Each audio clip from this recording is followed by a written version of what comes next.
Albany, New York Firebird Show with host Mark Mulholland and head coach Rick Buffington. Hello once again, everyone. I'm Mark Mulholland, joined this week and every week by Albany Firebirds head coach Rick Buffington. This week on the show, we'll get the latest on the Firebirds, including highlights from a victory over the visiting Orlando Predators, 44-36. Put the Firebirds right back in the thick of things for the postseason. Also, we'll talk about Coach Buffington about the prospect of facing the Orlando Predators again next week. Not much time to prepare. They'll face them Friday night. We'll have the scouting report on that. Also, we'll introduce you to one of the charter members of Arena Football. We'll talk with Albany Firebirds lineman Chuck Harris, who played in the first ever Arena Football game. Highlights, scores, standings, and much more straight ahead. Don't go anywhere. It's all coming up tonight on Monday Night Quarterback.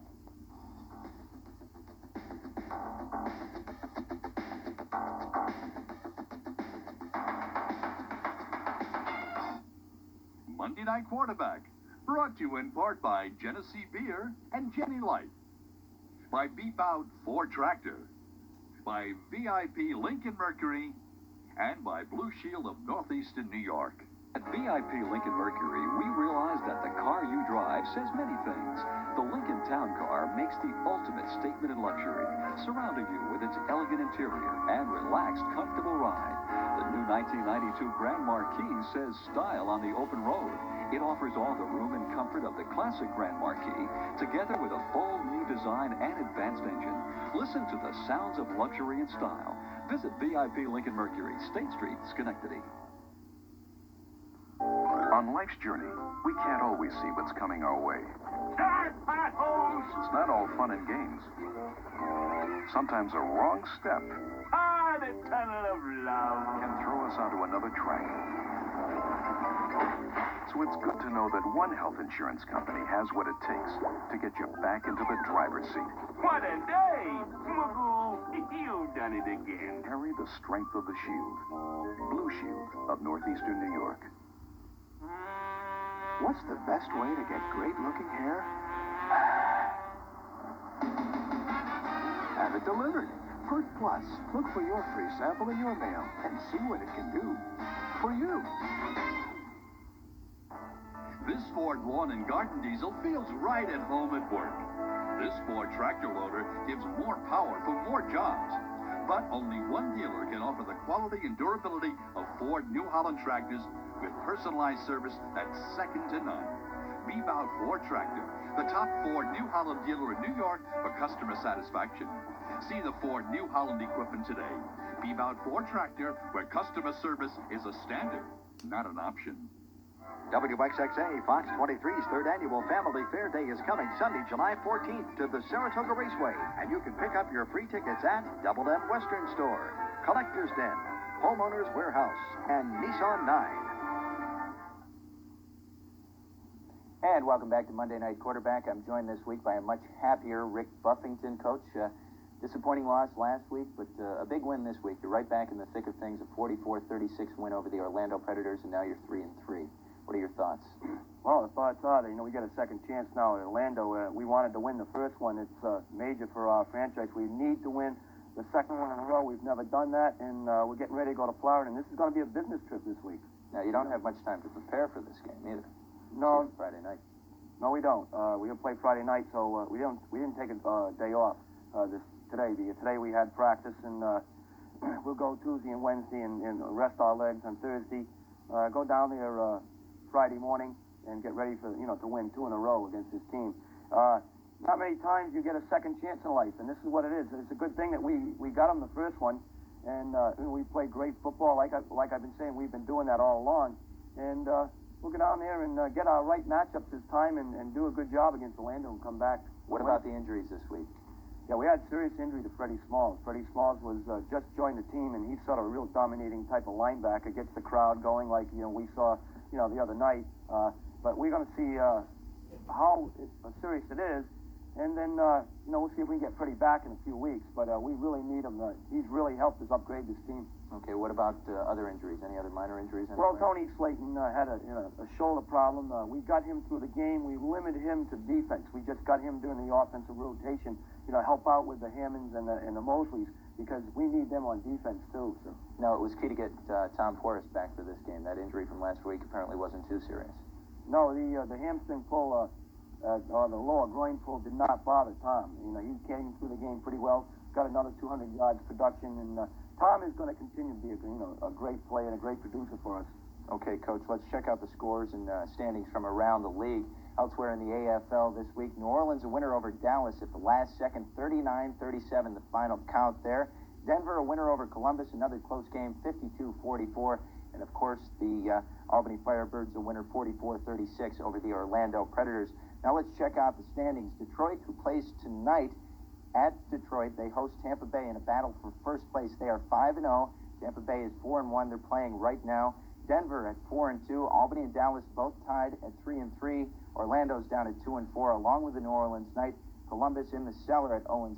Now, of course, next week, Albany at Orlando. That game will be seen live on Fox 23, WXXA, beginning at 7:30 p.m.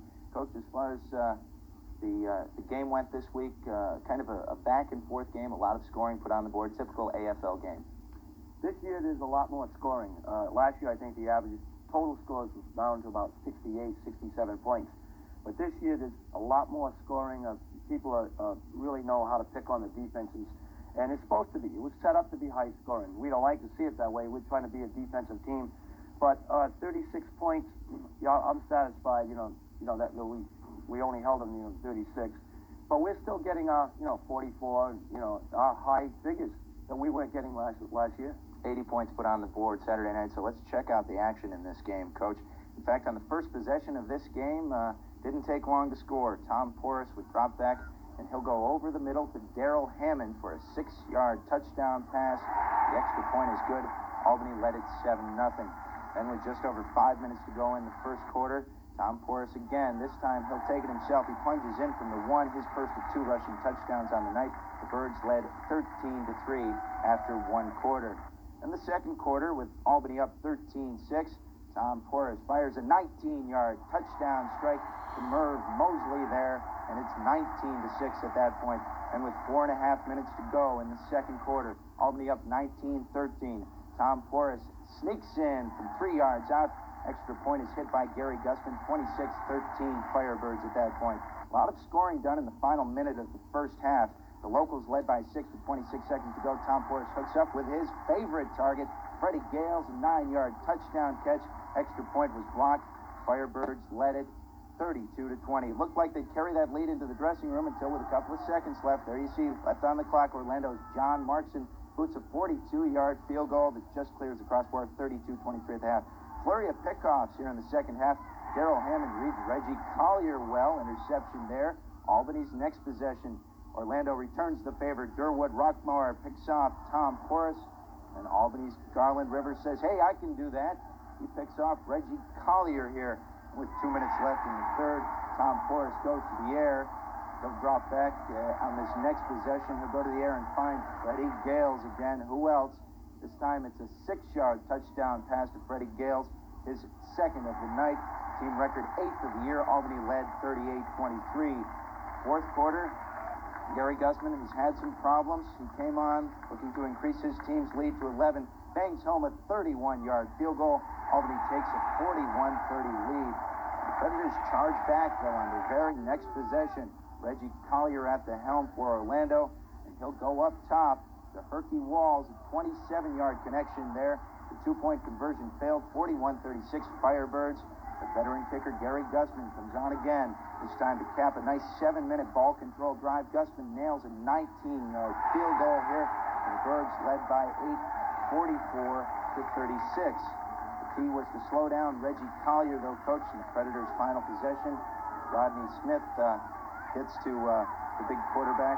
Time ran out on Orlando. The Birds win it 44-36. But again, Tom Porras part of 6 touchdowns, 2 on the ground, 4 in the air. A nice performance by your veteran quarterback. Tom had another great game. But the key to the game, too, was the linemen. The linemen defensively came up and did a great job and putting pressure on the Reggie and forcing him to throw the ball a lot. And we were able to get a couple of interceptions, and I'll tell you, they all did a great job. And Chuck Harris is with us tonight, and he'll come in and and he did a great job. He got the sack, and he also got the key fumble in the second quarter. And I'll tell you, they played a great game, the linemen.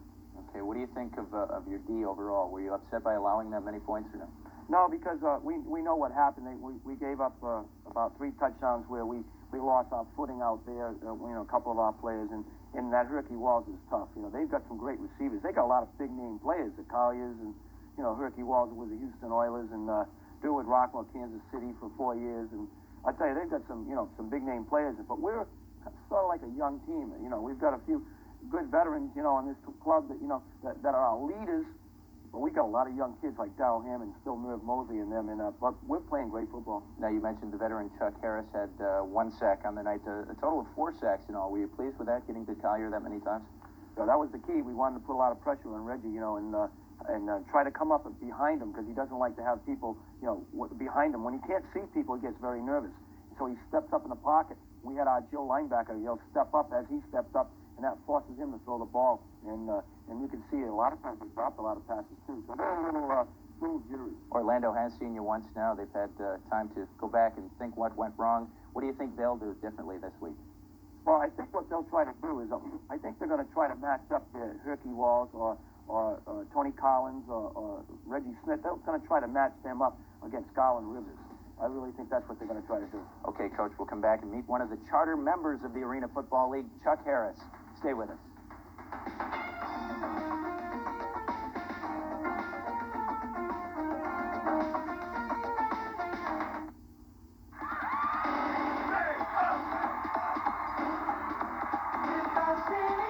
This week, the boys and girls of summer are hanging in Arsenio's, like Point Break's Patrick Swayze and supermodel Rachel Hunter, plus twin rockers Nelson and stylish En Vogue. Monday, see Terminator 2's Linda Hamilton and hot young star Jason Priestley. It's a great week on the Arsenio Hall Show, so stay up. Tonight at 11 on WXXA Fox 23. America's Best, Ben Franklin. At America's Best, new patients get a pair of contacts or 2 pair of eyeglasses for $39.99, including the eye exam. A penny saved is a penny earned. That's 2 pair of eyeglasses or a pair of daily wear soft contacts, including the eye exam, for $39.99 at America's Best. Contacts and eyeglasses. Now, Guess where I'm going? I've got to shop Grand Union. Everything's so fresh. They've got such variety. Grand Union. Those red hot specials. Grand Union. It's where I want to be. This week's specials: fresh ground beef, 99 cents a pound. Good orange juice, 98 cents with coupon. Pepsi-Cola soft drink, 79 cents with coupon. And Breyer's ice cream, $2.99. There's a lot to love at Grand Union. Yeah. Hi, folks. Brian Goey. I sent Tim out for some wild deals. I haven't seen him since. Brian said, get some wild deals. I got 2 wild deals. Number 1, you can receive 2 free passes to the Catskill Game Farm by just coming down to Ken Goey Dodge and test driving a vehicle. And the second wild deal, well, let me show you that now. A brand new 1991 Dodge Colt GL under $7,000 or $144 a month. Ha! Calm them down. Now remember, for the month of July, 2 free tickets to the Catskill Game Farm. Ken Goey, what a...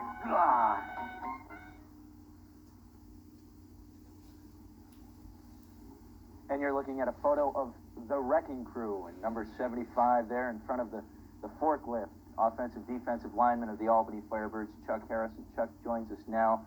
Where's this Wrecking Crew come from? Coach has high praise for his D-line. How do you think you've played thus far, Chuck?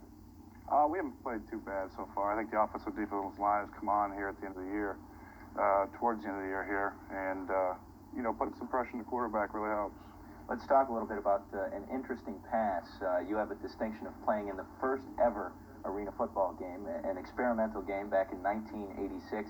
Had you any idea at that time that the league would flourish as it is today? No, I really didn't. We just had a group of guys got together from the Chicagoland area, and they couldn't have wrote out a better game plan by a script in that first game, but it has come a long way. Now, that was an exciting game, as most of arena games are today. Yes.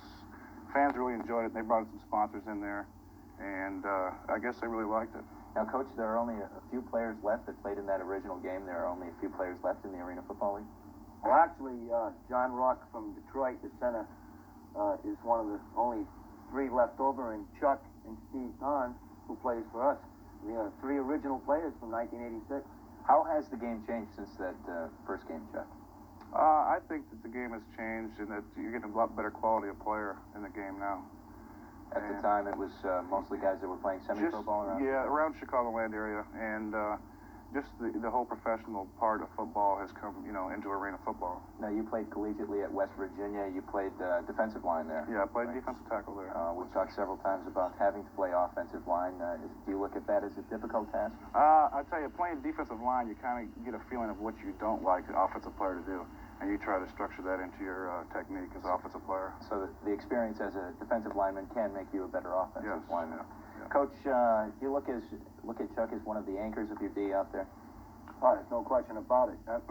I feel that Chuck Harris and Sylvester Bentley, the top 2 linemen in the whole league. There's no question about it.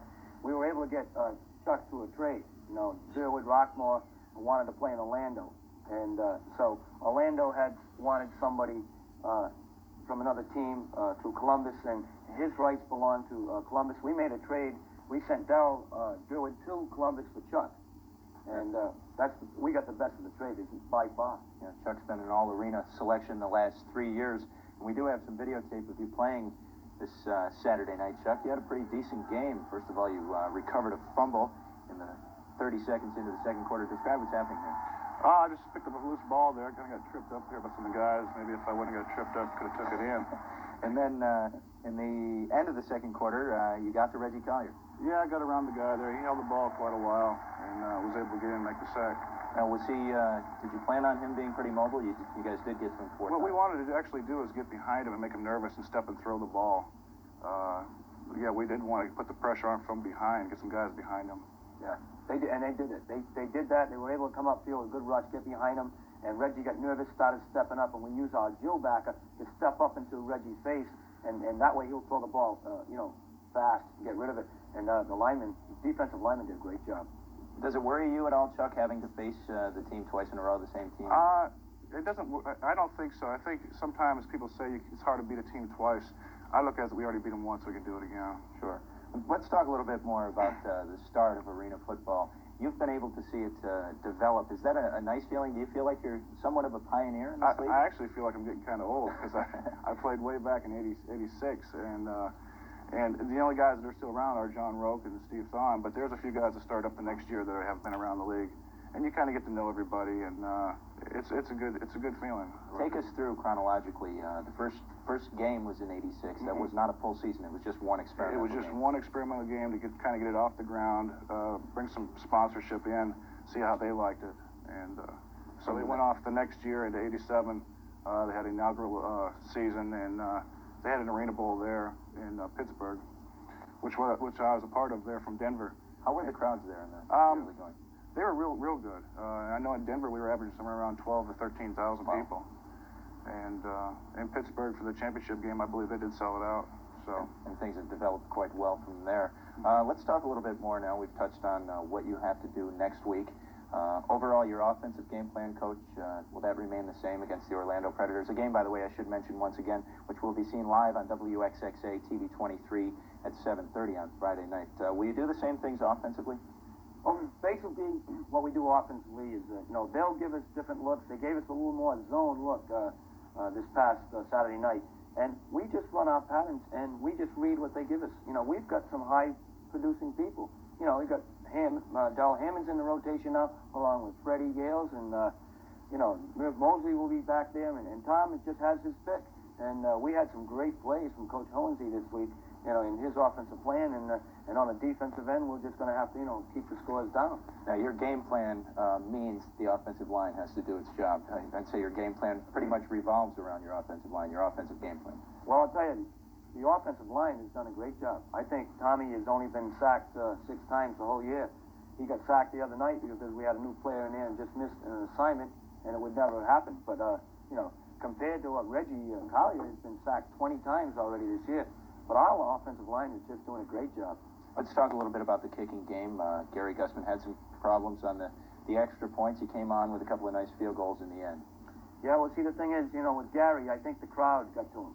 You know, they booed him in the beginning, and then after a while they started cheering him, and I think that's what really he responded to. He responds to the crowd. If the crowd's with him, you know, he'll do a great job. And so I'm hopefully, you know, they'll, you know, get a lot more respect for Garrity, because I do. And when we had to kick those field goals and making that decision, I said, go in there and just do it.